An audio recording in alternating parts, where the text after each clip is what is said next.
बिस्मिल्लाहिर्रहमानिर्रहीम। अस्सलाम वालेकुम। आप देख रहे हैं हालात। मैं हूं सईद चौधरी। साबिक वज़ीर-ए-आज़म और पीटीआई के चेयरमैन इमरान खान की नाअहली के बाद बनी गाला में जो सूरत बनी है, जिस तरह खान साहब कुछ लोगों पर नाराज़ हैं और अपनी जो कोर कमेटी है उसके इजलास में उन्होंने किन खदशात का इज़हार किया है, उनकी असल परेशानी है क्या? क्या नहल होना उनकी परेशानी है या नहल होने के पीछे कारफरमा कुव्वतों पर वो इल्ज़ाम धर रहे हैं? और फिर पीटीआई की तरफ से एक प्रोपेगेंडा किया जा रहा था मुसलसल कि जनाब मुज़ाकरात हो रहे हैं, मुज़ाकरात हो गए, उन साहब के साथ मुलाकात होगी, उन साहब के साथ, पिंडी वालों के साथ, इस्लामाबाद में ये हो गया और वहाँ पिंडी में ये हो गया। इस्लामाबाद हुकूमत नहीं, वो दूसरा जो अदारा इस्लामाबाद में बैठा हुआ है, तो मामला सेट हैं। साबिक कोई ब्रिगेडियर वगैरह उनके व्हाट्सएप में मैसेजेस चलाए इन्होंने, लेकिन वो हर तरफ से खान साहब मायूस हो गए हैं और सर पकड़ कर बैठ गए हैं। और फिर 9 बजे के करीब ही उन्होंने गुज़श्ता रोज़ नाअहली के बाद जब एहतजाज शुरू हुआ तो 9 बजे के करीब उन्होंने अपने कारकुनों से कहा कि एहतजाज बंद कर दें। ये उन्होंने क्यों कहा? हालांकि खान साहब की पॉलिसी तो कुछ और थी, और ये उन्होंने अचानक ये क्यों कहा कि आप इसको बंद करें एहतजाज को और अपनी जो तवानाइयाँ हैं वो बचा कर रखें लॉन्ग मार्च के लिए। इस सारे मौजू पर बात करेंगे। और फिर FATF से पाकिस्तान का नाम निकल गया ग्रे लिस्ट से, ये एक अच्छी खबर है। लेकिन एक अफसोसनाक खबर से मैं आगाज़ कर रहा हूँ। अशतर असाफ अली अटॉर्नी जनरल पाकिस्तान मेरे बड़े भाइयों की तरह हैं, मुझे बड़े अजीज़ हैं, वो भी मुझे बड़ा अजीज़ रखते हैं। उनकी तबीयत जो है वो बहुत नासाज हो गई है। मैं आपसे रिक्वेस्ट करूँगा कि दुआ करें उनकी सेहत याबी के लिए। वो परसों जब तौहीन अदालत केस में जो इमरान खान के ख़िलाफ़ था, पेश होने के लिए सुप्रीम कोर्ट आए थे कई दिनों के वक्फे के बाद, तो उस वक्त दफ्तर में भी उनकी तबीयत एक दफ़ा फिर नासाज हुई और वॉमिटिंग वगैरह का उन्हें वो हो गया वहाँ। और अब वो पता ये चला है कि मंगल के रोज़ वो इलाज के लिए दोबारा अमेरिका जा रहे हैं अपने चेकअप के लिए। और फिर पहले ही उन्होंने रिक्वेस्ट की हुई है वज़ीर-ए-आज़म से कि जनाब मुझे रुख्सत दे दें, छुट्टी दे दें इस ओहदे से। तो कोई नए साहब जो हैं उनके लिए कुछ नाम जो हैं वो ज़ेर गौर हैं। मेरी इत्तला के मुताबिक जो फ़हरिस्त वगैरह नए अटॉर्नी जनरल के लिए ज़ेर गौर है, उसमें सबसे ऊपर जो नाम सर दस्त इस वक्त तक, आगे का मुझे नहीं पता, वो मुस्तफ़ा रमदे साहब का है। मुस्तफ़ा रमदे एडवोकेट जनरल पंजाब भी रहे हैं शहबाज शरीफ के दौर में। तो अब FATF का थोड़ा सा जिक्र कर लें। ये आलमी मालियाती निज़ाम के तहफ़्फ़ुज़ के लिए जो बड़ी मईशतें हैं दुनिया की, ग्रुप 7, उन्होंने ये FATF तश्कील दे रखी है। और इसका मकसद पहले तो यही होता था कि ना ब्लैक मनी वगैरह जो थी उसके सद्देबाब के लिए ये इकदाम करते थे। गैर कानूनी दौलत की तरसील रोकने के लिए जो ये फाइनेंशियल एक्शन उन्होंने टास्क फोर्स बनाई हुई थी। तो फिर 9/11 के बाद मामला गंभीर हो गए। ये भी पता चला कि जनाब ये जो दहशत गर्दी है इसके पीछे भी जो ब्लैक मनी है उसका हाथ होता है। तो फिर इन्होंने 2 मकासद सामने रख लिए, एक एंटी मनी लॉन्ड्रिंग और दूसरा एंटी टेररिज्म। पाकिस्तान का नाम पहले भी ग्रे लिस्ट में आया था, फिर नवाज शरीफ के दौर में निकल गया और फिर इमरान खान के दौर में दोबारा फिर शायद ये ग्रे लिस्ट में चले गए थे हम। तो फिर वो 2 किस्म की लिस्टें बनाते हैं। एक ब्लैक लिस्ट कर देते हैं। ब्लैक लिस्ट वो करते हैं कि जिन्हें तावन नहीं करती, वो मुमलिकतें, वो रियासतें जो FATF या ग्रुप 7 के साथ तावन नहीं करती इन 2 मामलात पर काबू पाने के लिए, मनी लॉन्ड्रिंग और दहशत गर्दी। तो फिर वो उनको ब्लैक लिस्ट कर देते हैं। फिर पाबंदियाँ लग जाती हैं, इक़्तिसादी पाबंदियाँ, आलमी बहुत सारी पाबंदियाँ लग जाती हैं। और जो ग्रे लिस्ट में रखते हैं उनको वो मुल्क होते हैं जो उनके साथ तावन करने के लिए तैयार होते हैं और उनके फिर बाहमी तावन के साथ वो मुख्तलिफ अहदाफ मुकर्रर करते हैं। पाकिस्तान को 34 अहदाफ दिए गए थे, जो तमाम अहदाफ पाकिस्तान ने पूरे कर दिए और अब ये ग्रे लिस्ट से निकल गए हैं हम। यानी कि हमारे ऊपर जो इक़्तिसादी पाबंदियों की तलवार लटकती रहती थी हर वक्त, वो तलवार जो है वो हट गई है। ताहम वो सरदस्त उन्होंने कहा कि जनाब हम वाच तो रखेंगे। वज़ीर-ए-आज़म शहबाज शरीफ ने मुबारकबाद दी है और इसका बहुत सारा क्रेडिट जो है वो फ़ौज को दिया है, army chief general Qamar Javed Bajwa को दिया है कि दहशत गर्दों की कमर तोड़ने के लिए जो किरदार अदा किया है, या दहशत गर्दी पर काबू पाने के लिए पाकिस्तान की फ़ौज ने जो किरदार अदा किया है वो काबिल इस्ताइश है। और फिर मनी लॉन्ड्रिंग के लिए एंटी मनी लॉन्ड्रिंग लाज जो थे उन्होंने भी एक मौसर किरदार अदा किया। बहरहाल इस रगड़े में कुछ मासूम लोग भी आए, रगड़े गए। वो लोग जिन्होंने बहुत अरसा पहले जिहाद अफ़गानिस्तान के बाद वो एक आम इंसानों जैसी ज़िंदगी बसर कर रहे थे जिहाद जूद छोड़ के, और फिर ज़ाहिर है वही अफ़गान जिहाद के बाद फिर बहुत सारे ग्रुपों को दहशतगर्द करार दे दिया गया। फिर वो कुछ मजहबी तंजीमें थीं, वो सारे छोड़ छूट के जो अपनी मामूल की ज़िंदगी गुजार रहे थे वो लोग भी पकड़े गए थे। फिर वो एक स्टीरियोटाइप मुकदमात बनते थे, फिर स्टीरियोटाइप सजाएँ हो जाती थीं। वहाँ वो फिर जमात अल दावा वाले भी बहुत सारे लोग जो हैं इसी तरह उसी रगड़े में आए। बहरहाल ये अब वो सारे मामला जो हैं वो सुलझ गए हैं, मामला ठीक हो गए हैं। अल्लाह ताला आगे बेहतरी करे, पाकिस्तान की तरक्की में ये चीज़ मावन साबित हो। अच्छा, अब आते हैं जनाब खान साहब की तरफ, लेकिन इससे पहले जो मैं बात करूँगा जो तोशाखाना वाला केस है। तोशाखाना वाले केस में जो हमारी हुकूमत है ना, ये मुकम्मल तौर पर नैली साबित हुई है। आप नाराज़ ना हो, जो इस हुकूमत के पसंद करने वाले, हुकूमत को पसंद करने वाले लोग हैं, उनसे मैं कह रहा हूँ कि हुकूमत ने मुकम्मल नहली का एक सबूत दिया है इस मामले में। तोशाखाना वाले केस में ये कुछ कर ही नहीं सके थे, शुरू से ही इन्होंने कुछ नहीं किया।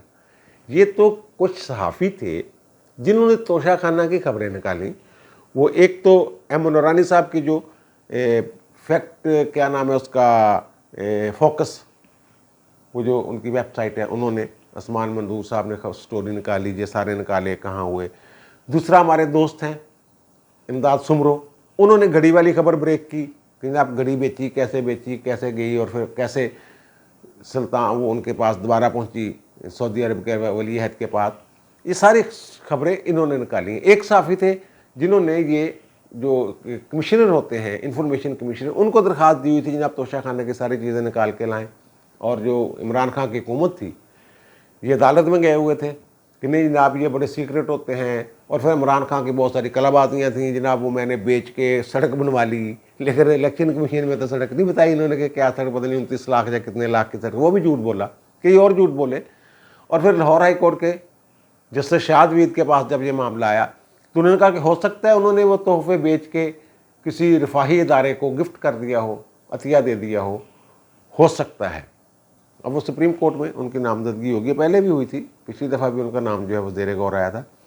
लेकिन हुकूमत की तरफ से ये जो अदाद शुमार या वो जो इंक्वायरी होनी चाहिए थी वो नहीं हुई थी। अब पता ये चला है कि जो मालियत मुकर्रर की गई थी उन तहाइफ की, वो असल मालियत का 10% भी नहीं बनता। यानी जो घड़ी 1.5 करोड़ की है वो 15 लाख मालियत, वो कमेटी एक बनती है, लेकिन वो हुकूमत के बंदे होते हैं, वो कमेटी बनाते। पहले इसकी भी इंक्वायरी होनी चाहिए कि भाई जो उनकी देखें घड़ियों की, हारों की, कांटे शांटे जो थे, जो हार शार थे, अंगूठियाँ थीं, जो भी चीज़ें थीं, कफ लिंक्स थे, उनकी देखें कि असल मालियत कितनी बनती है, वो किस कंपनी के हैं, उनकी स्पेसिफिकेशन क्या है, उस स्पेसिफिकेशन की मार्केट में क्या रेट है, और खान साहब कितने में ले गए। अगर कि ये भी करप्शन की है खान साहब ने कि अदायगी जो है वो पहले फ़रोख्त किए फिर अदायगी की, ये करप्शन है। बहरहाल अब वो उसके के फैसले के सुकम ढूंढे जा रहे हैं कि जब उसमें ये सुकम है, इख्तियार है, नहीं है, ये एक अलग इशू है। लेकिन हुकूमत को तो अपना किरदार पूरा अदा करना चाहिए था ना। ये खबरें सहाफ़ियों ने खबरें इकट्ठी की और उन खबरों की बुनियाद पे आगे काम चला। फिर हुकूमत ने क्या किया? हुकूमत ने, जो मैं इंक्वायरी वाली बात कर रहा हूँ, इसकी तरफ कोई ध्यान नहीं दे रहा। उनकी तरफ दोबारा चेक करवा लें, शायद इनको खौफ हो कि हमने भी ऐसे लिए हुए हैं तहफ़, जब लेके गए थे तहफ़ ये लेते रहे हैं, तो इन्होंने भी ऐसे किया होगा कि ना उनकी जो असल मालियत है उससे कम कीमत लगवा के वो जो कमेटी है वो लगाई होगी, वो जो अंदाज़ा लगाने वाली, कीमतों का अंदाज़ा लगाने वाली कमेटी बनाते हैं वो, तो इसलिए शायद खौफज़दा हो कि जनाब कल को हमारे गले में भी ये फंदा पड़ सकता है। बहरहाल जो सरदस्त जो सामने चीज़ है उसकी इंक्वायरी तो होनी चाहिए ना। ये एक और मुकदमा बन सकता है खान साहब के ऊपर। बहरहाल जो सुकम की बात की जा रही है कि जनाब उसके पास इख्तियार नहीं था, पहले 120 दिन का नोटिस देना था कि जनाब ये आपने जो गोशवारे जमा करवाए हैं इलेक्शन कमीशन में वो फिर दुरुस्ती के लिए उनको कोई 120 दिन का टाइम देना होता है। वो भाई जी पीरियड शीरियड गुजर गए हुए थे। ये 2018-2019 के गोशवारों में पकड़े गए हैं और 2019 और 2020 के गोशवारों में पकड़े गए हैं। ये 20-21 या 21-22 वाले गोशवारे नहीं है, ये तो टाइम बार्ड हो चुका हुआ, गुजर गए हुए हैं, टाइम गुजर गया हुआ है वो वाला। बहरहाल उनकी फिर वो है कि जुडिक्शन की बात हो रही है कि दायरा इख्तियार है या नहीं है। ये इस्लामाबाद हाई कोर्ट और सुप्रीम कोर्ट की जजमेंट्स हैं। फैसलवाड़ा वाला जो केस है ये अदालत ने ही भेजा था फैसले के लिए। अदालत ने इसीलिए भेजा था कि अदालत ने समझा कि जनाब ये इनके पास इख्तियार है, इलेक्शन कमीशन के पास जाएं, वो इसका फैसला करे। तो इसका मतलब इख्तियार है। जो इस्लामाबाद हाई कोर्ट ने इस पर जजमेंट या रूलिंग दी हुई है वो तो यही है कि उसके पास इख्तियार है। और ये एक अमूमी तासर है, बल्कि आप कह लें कि एक सेटल्ड लॉ है कि इलेक्शन कमीशन के पास वो इख्तियारात होते हैं जो हाई कोर्ट के पास हैं। इवन के तौहीन अदालत में भी उन्हें वही इख्तियार दिया गया है कानून में जो हाई कोर्ट के पास होता है। तो फिर अब रेट में अगर जाते हैं इस्लामाबाद हाई कोर्ट तो फिर वो तो पुराना फैसले अपना देखे कि फैसलवाड़े वाले में 2 दफ़ा मामला गया है, बल्कि 2 से भी ज़्यादा मरतबा वहाँ गया है। बहरहाल इस्लामाबाद हाई कोर्ट ने रूलिंग दे चुकी हुई है कि जनाब इख्तियार है इलेक्शन कमीशन के पास। अब इमरान खान साहब के हवाले से दोबारा वो गौर करते हैं, रूलिंग देते हैं तो अलग बात है।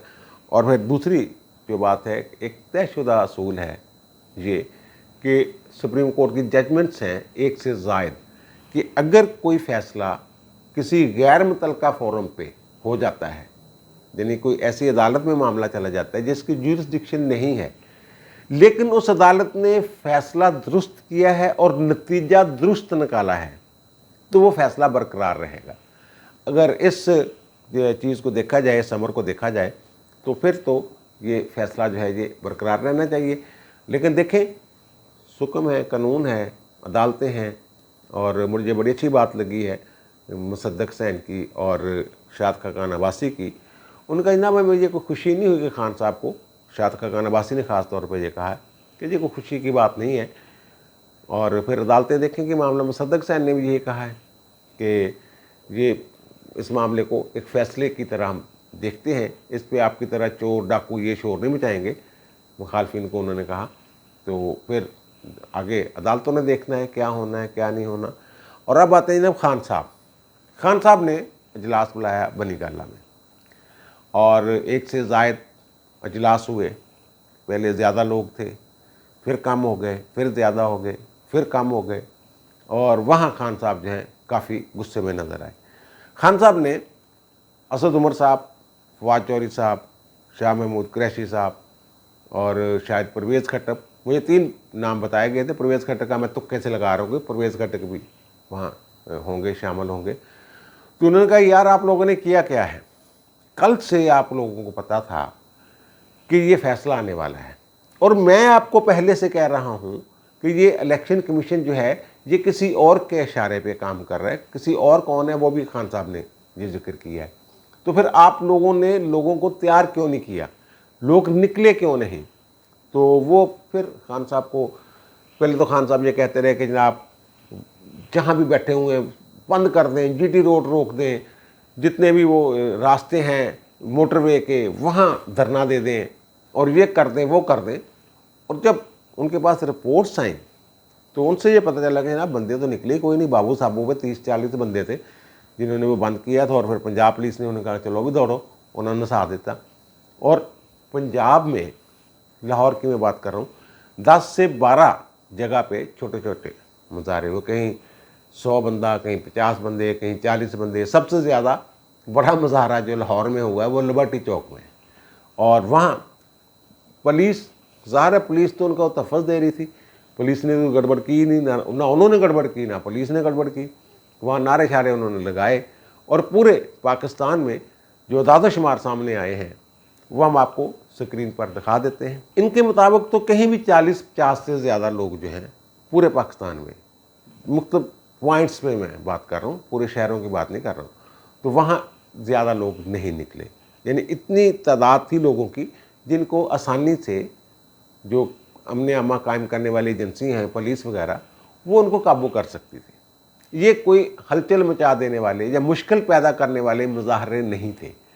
और जीटी रोड एक जगह बंद किया उन्होंने, और फिर मोटरवे कुछ जगहों पे उन्होंने बंद की। वो जो टूल प्लाजे होते हैं जहाँ से एंट्रेंस होती है गाड़ियों की, जो एग्ज़िट होती है, वहाँ कुछ लोग थोड़ी थोड़ी तादाद में बैठे थे। ये जो अदाद-ओ-शुमार हुकूमत ने इकट्ठे करके बता रही है कि 40-50 40-50, मेरी इत्तला के मुताबिक सबसे ज़्यादा बड़ा मुज़ाहरा जो है वो कराची में हुआ है। वहाँ लोग भी निकले हैं, उनके रहनुमा भी निकले हैं। बाकी तो ना कहीं रहनुमा नज़र आए हैं, ना कहीं कारकुन नज़र आए हैं। जैसे वो कहते हैं ना कि जनाब शायद इनके जो मुकल्लदीन हैं खान साहब के, वो शायद चेले जो कह लें उनको, कि शायद अंधे होकर बाहर आ जाएंगे, वो नहीं हुआ। और खान साहब को इससे बड़ी तकलीफ़ हुई है, बड़ा दुख हुआ है खान साहब को। और खान साहब ने उनकी जो डांट डपट की है कि तुसी इतने मुँह चुप के फिर रहे हो, पीछे कोई इंतज़ाम नहीं करके आए सी कि लोगों ने कि मैं निकलना। जब खान साहब को ये पता चला ना कि यार लोग तो निकले कोई नहीं, अगर ये बैठेंगे भी, धरना देंगे, चलो पंजाब और केपी वगैरह में, अब कहते हैं गिलगित बल्तिस्तान, केपी और पंजाब की जो असम्बलियाँ हैं इनके इजलास होंगे हंगामी, करारदादें हों, करारदादों से क्या फ़र्क पड़ता है, क्या फ़र्क पड़ना होता है। वो जब तक फैसला मौजूद है, जब तक सेटिस्फाइड नहीं होता, तब तक वो नाफिज़ुल अमल है। खान साहब नहल हैं, और नहली का अगला मरला पिछले व्लॉग में मैंने बताया था कि उनसे पार्टी की क़यादत भी छीन ली जाएगी, वो उसके लिए भी नहल हो जाएंगे अगर स्टे वगैरह नहीं होता। तो वहाँ उन्होंने ये कहा कि यार ये की हो गया, तो ऐसे है फिर वापस ले लेते हैं। खान साहब ने एक बयान भी रिकॉर्ड करवा के मीडिया को और अपने सोशल मीडिया को उन्होंने जारी किया, और उन्होंने 9 बजे के करीब ये व्हाट्सएप वगैरह पे मैसेज आना शुरू हो गए थे ये धरना ग्रुपों को कि भाई उठ जाओ, चले जाओ करानू, कोई फ़ायदा नहीं, तो इसे तैयारी करो लॉन्ग मार्च की। अब खान साहब को परेशानी क्या लगी हुई है? खान साहब को परेशानी ये है कि खान साहब ने जो आखिरी इजलास चंद लोगों का हुआ है, जिसको मैं कहता हूँ कि किचन कैबिनेट बहुत करीब की कोर कमेटी, जिनके साथ खान साहब दिल की बात भी कर सकते हैं, लेकिन वहाँ से खबरें निकल आती हैं, क्योंकि वो जो जिनको खान साहब अपना समझ रहे होते हैं कि जनाब ये मेरे बड़े राजदां हैं, वही बाहर जाके स्टोरियाँ सुनाते हैं। तो खान साहब का ये कहना ये है जनाब मुबैना तौर पे कि कोई तहरीक कैसे कामयाब नहीं हो सकती। तुम लोगों ने जो पिछले 2-4 दिन से कोशिशें की हैं किसी तरीके से मामला सेट हो जाए एस्टेब्लिशमेंट के साथ, वो तुम लोग ही कह रहे हो कि कोई नतीजा खेज नहीं है, नतीजा नहीं निकला। तो फिर हम अगर निकलते हैं बाहर और फिर हमारी पुष्ट पे कोई ताकत नहीं होती, तो फिर हम क्या करेंगे? ये एक मसला वहाँ बना हुआ है। खान साहब कहते हैं कि इसका कोई हल बताएं। मैं तो कह देता हूँ कि लोग निकल आए, लेकिन वो कितनी देर तक बैठ सकेंगे? और फिर दूसरी बात, जो ATM मशीनें थी, ये जलसे जुलसे करके खान साहब ने सारे पैसे वूसे जो हैं वो उड़ा दिए हैं। अब धरने के लिए इनके पास पैसे भी नहीं हैं। इनकी जो पुरानी ATM मशीनें थी, वो कुछ जो नई ATM मशीनें हैं वो हो गई हैं इधर उधर। कुछ लोग इन्हें मिल ही नहीं रहे, वो बुखारी वगैरह जो हैं वो पता ही नहीं चल रहा कहाँ है कहाँ नहीं है, और वो पैसे देने के लिए तैयार नहीं। और वो अरकान असम्बली जो खान साहब कह रहे थे करोड़ करोड़ रुपए जमा करो, वो कह रहे हैं हमारे पास इतने पैसे नहीं हैं, आगे इलेक्शन भी लड़ना है, तो कहाँ से पैसे लाएं इतने।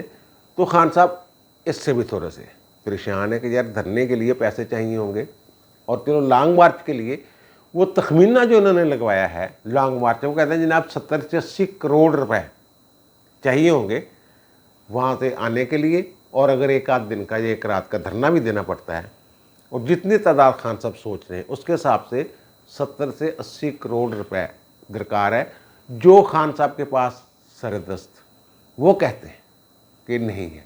और खान साहब को परेशानी ये है कि वो वाले जो हैं जिनकी तरफ उन्होंने बड़े व्हाट्सएप में और दूसरे ग्रुपों में चलाया, जनाब के मामला ठीक हो गए हैं, मीटिंग हो गई है फ़लाँ के साथ, इशारे कि फ़लाँ के साथ मीटिंग हो गई है, अब सती खैरा हैं, अब हमने निकलना है तो पीछे से हमें बैक हो जानी है, और बूट की ताकत के ज़रिए हम ये तख्ता उल्ट देना है हमने। ये सारी चीज़ें दो टोक अंदाज में पैगाम खान साहब तक पहुंच चुका हुआ है कि खान साहब नहीं, ये ना सोचें आप कि वहाँ से आपको कोई इमदाद मिलेगी, वहाँ से कोई इमदाद नहीं मिलने वाली। और फिर आज नेशनल डिफेंस यूनिवर्सिटी में जो दौरा किया है आर्मी चीफ ने और गुफ्तगू की है, उन्होंने तो साफ कह दिया कि भाई 4-5 महीने 4-5 हफ्ते ने मेरे यानी 29 नवंबर तक। उसके बाद मैंने चले जाना है और जो पॉलिसी है उसको हमने कंटिन्यू करना है कि जनाब आइन के तहत रहना है, सियासत में मुदाखलत नहीं करनी, सियासत में मुलव्वस नहीं होना, हुकूमतों की जो जोड़ तोड़ और बनाना और गिराना, उससे हमारा क्या काम। ये उन्होंने दो टोक कह दिए और खान साहब को परेशानी यही लगी हुई है कि फिर अब हम क्या करेंगे। ये ज़ाहिर बैसाखियों के साथ आए थे।